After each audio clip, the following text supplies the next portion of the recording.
Hello everyone, welcome back to my new video. मेरे प्यारे बच्चों, जैसा कि आपको पता है झारखंड बोर्ड के तरफ से मॉडल सेट जो है वो जारी हो चुका है।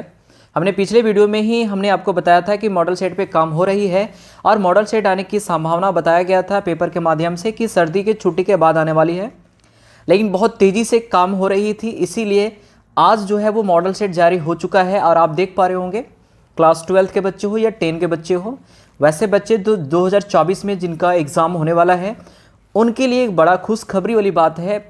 अब बच्चे जो है बिंदास होकर के तैयारी करें। आपको सारा पैटर्न पता चल जाएगा कि कौन से सवाल कितने मार्क्स में पूछने वाले हैं, पैटर्न आपका किस तरीके से एग्ज़ाम में आने वाला है। डिट्टो इसी पैटर्न पे आप तैयारी करेंगे, आपका बढ़िया नंबर आने वाला है। तो मेरे प्यारे बच्चों, जैसा कि आपको पता है कि टोटल जो एग्ज़ाम होने वाला है वो 80 नंबर का होने वाला है ना।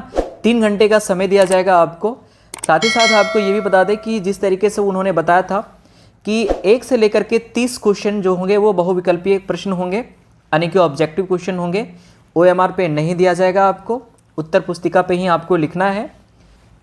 31 से लेकर के 38 तक जो सवाल दिए जाएंगे उनमें से किन्हीं 6 प्रश्नों को उत्तर देना होगा। पिछले वाले एग्जाम में यानी पिछले वाले पैटर्न में 5 सवाल का उत्तर देना होता था, लेकिन इस बार क्या करना है, 1 सवाल आपको और बढ़ा देना है, यानी कि टोटल 6 सवालों को उत्तर देना है। साथ ही साथ 39 से लेकर के 46 तक जो लघु उत्तरीय प्रश्न होते हैं उसमें भी जो है वो 6 प्रश्न का उत्तर देना है आपको। पहले 5 प्रश्न का होता था, यानी कह सकते हैं कि 3 नंबर का जो सवाल होगा वो 6 सवाल आपको बनाना है।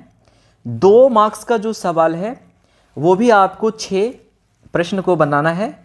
और जो दीर्घ उत्तरीय प्रश्न होंगे, यानी कि जो 5 मार्क्स के जो सवाल होंगे उसमें से आपको जो है 4 प्रश्न का उत्तर देना अनिवार्य होगा। पहले 3 सवालों का उत्तर देना होता था, अब जो है 4 सवालों को उत्तर देना होगा। थोड़ा देख लेते हैं, हम लोग चर्चा कर लेते हैं। ऑब्जेक्टिव आप देख लोगे, मॉडल सेट डाउनलोड कर लेंगे। मॉडल सेट आप झारखंड के ऑफिशियल वेबसाइट से डाउनलोड कर लेंगे, वहाँ से आसानी से मिल जाएगा आपको। ऑब्जेक्टिव सवाल आप देख लेंगे अच्छे तरीके से। हम लोग चर्चा कर लेते हैं आज जो शॉर्ट क्वेश्चन है, वेरी शॉर्ट क्वेश्चन है या फिर लॉन्ग क्वेश्चन है, कौन कौन चैप्टर से सवाल पूछ रहे हैं। एक बार आप अच्छे तरीके से देख लीजिए ताकि आपको समझ में आ जाए कि हमें किस चीज़ पे ज़्यादा ध्यान देना है। तो मेरे प्यारे बच्चों, अगर हम बात करेंगे अति लघु उत्तरीय प्रश्न जो 2 मार्क्स का होता है, क्वेश्चन नंबर 31 से स्टार्ट होता है। तो पहला सवाल जो आपका दिया हुआ है 2 मार्क्स का, वो आप देख पा रहे हो कि रिलेशन फंक्शन का सवाल है। जी मेरे प्यारे बच्चों, ये हमारा रिलेशन फंक्शन का सवाल है, ठीक है, जिसमें आपको FOFX निकालना होगा, जो कि बहुत आसान होता है। 32 नंबर में आप देखोगे तो ये inverse trigonometric function second chapter का जो है सवाल दिया गया है। तो ये भी आप अगर पढ़े होंगे तो अच्छे तरीके से आप बना पाएंगे। फिर आपका सवाल मैट्रिसेस से दिया है, जिसमें A और B दे दिए गए हैं और हमें B इंटू A फाइंड करना है। 34 में हमें डिफ्रेंशिएशन का सवाल दिया गया है, जिसमें बोला गया है कि y बराबर cos root under x² plus 2, इसका dy/dx हमें निकालना है। अब बिंदास होकर के पहले क्वेश्चन का प्रैक्टिस कर लेंगे। जो क्वेश्चन नहीं समझ में आएगा अब अभी छोड़ दीजिएगा, मैं सारे क्वेश्चन का सॉल्यूशन इसी चैनल के माध्यम से मैं अपलोड कर दूंगा, इसी चैनल के माध्यम से मैं आपके पास पहुंचा दूंगा। अब अच्छे तरीके से वहां से कवर कर लेना, पढ़ लेना।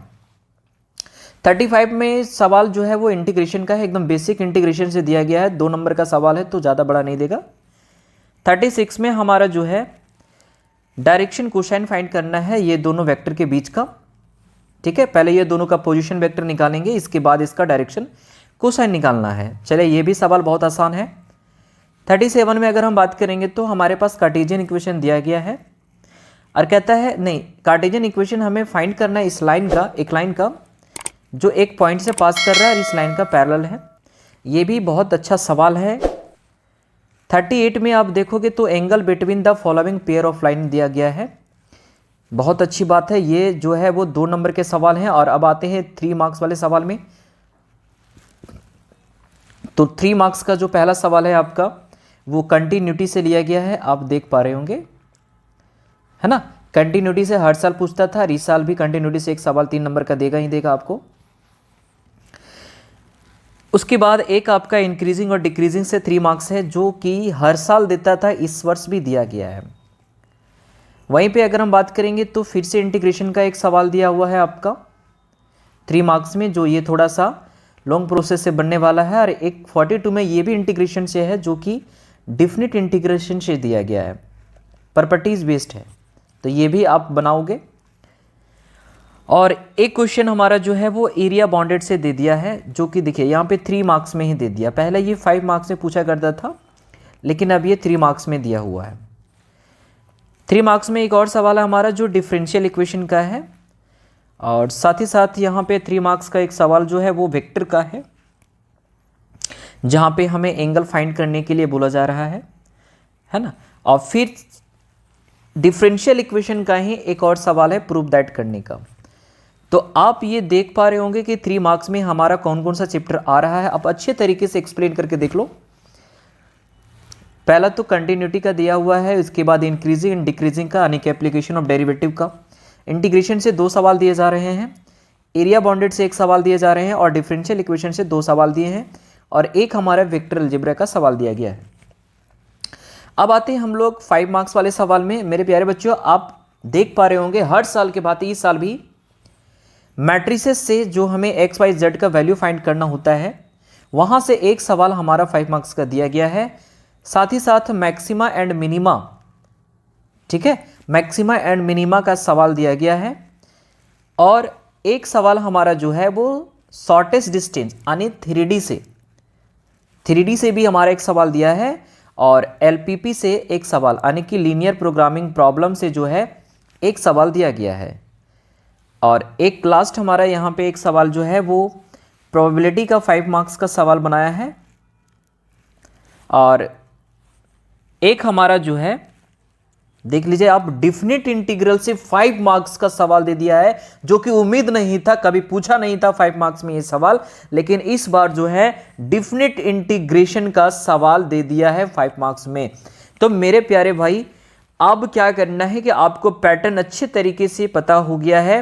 अब आप ज़्यादा से ज़्यादा टारगेट रखो कि हमारा जो भी चैप्टर से सवाल पूछे जा रहे हैं, चाहे वो 5 मार्क्स के हो या 3 मार्क्स के हो, उस चैप्टर को आप जितना ज़्यादा प्रैक्टिस करोगे उतना ज़्यादा आपके लिए बेहतर होने वाला है। जो भी चैप्टर आपका कंप्लीट नहीं है, आप एक नोटबुक उठाइए और साइड में उस चैप्टर का नाम मेंशन कीजिए और उस चैप्टर को प्रैक्टिस करना शुरू कर दीजिए। ठीक है मेरे प्यारे भाई, सबसे पहले आपको लॉन्ग क्वेश्चंस को प्रैक्टिस करना है। जो 5 मार्क्स का सवाल है उस पर ज़्यादा फोकस करेंगे आप। इसके बाद आप 3 मार्क्स वाले में जाएंगे। आपको पता होना चाहिए कि हर क्वेश्चन में 2-2 क्वेश्चन एडिशनल डाला गया है, तो ज़्यादा लोड आपको नहीं लेना है। जो टॉपिक अच्छे से क्लियर है उसी को ज़्यादा समझना है, ज़्यादा प्रैक्टिस करना है। एग्जाम के टाइम में हमें बस वही फोकस करना है